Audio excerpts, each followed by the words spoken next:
Hi, I'm Rich Brown for CNET, and today we're going to take a look at the new Samsung Series 7 all-in-one desktop.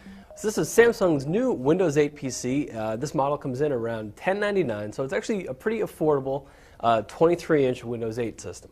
It does have 10-point touch input here in the screen, and it's pretty responsive. The screen's nice and glossy, so you don't actually get that much resistance like we've seen in some other all-in-ones. Samsung also paid some pretty good attention to the design in this system. You can see it's got this nice chrome trim along the edge here, and there's sort of a unique stand. The screen tilts back about 30 degrees, so it doesn't have that full reclining that you get in some other all-in-ones, but it's still not bad if you want to just come up to it and use it like a kiosk-style system. Now, because it's $1099, the system isn't the most fully featured that we've seen. It has a Core i5 CPU that's laptop style, so that means it's a little bit slower than you might get otherwise. There's only 6 gigs of RAM, usually we see about 8. There's also a terabyte hard drive, as well as Intel integrated graphics. Now, all that is perfectly fine for browsing around, using basic touch apps, as well as playing some light-duty games. But if you want to get into media editing or other intensive programs, you're not going to have much luck with this PC.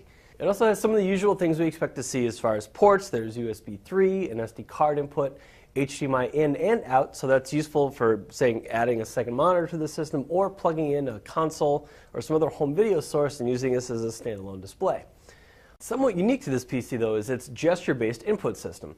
Now, that doesn't mean it's successful, only that it's sort of unique. We've seen it in one other PC, an all-in-one from Acer.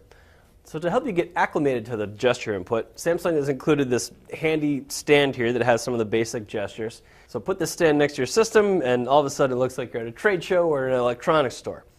So the problem with the gesture input is that it's a little bit awkward and it's not all that responsive. So you put your hand in front of the screen, and you get some feedback that it's recognizing your input, but it's slow to respond, and some of the gestures are just awkward. They want you to make a fist, and then drag down to switch between the start screen and the traditional Windows desktop. And that's something that I haven't been able to get work at all yet. So from one point of view, the gesture input isn't really that successful. It's not responsive, it's a little bit awkward to use, and in general, it just doesn't feel quite right. Considering the price and the other features in this system, though, Samsung doesn't appear to be charging a big premium for the gesture input. So you really don't lose a lot by having it here. So in all, this is a pretty decent looking, relatively affordable Windows 8 all-in-one. It has a nice big 23.6-inch screen, and it has all the features and performance that you more or less expect to find in a PC in this price range. So for anybody looking for a basic mainstream all-in-one, I can certainly recommend the Samsung Series 7. I just wouldn't get too excited about the gesture controls. So I'm Rich Brown. This is the Samsung Series 7 all-in-one.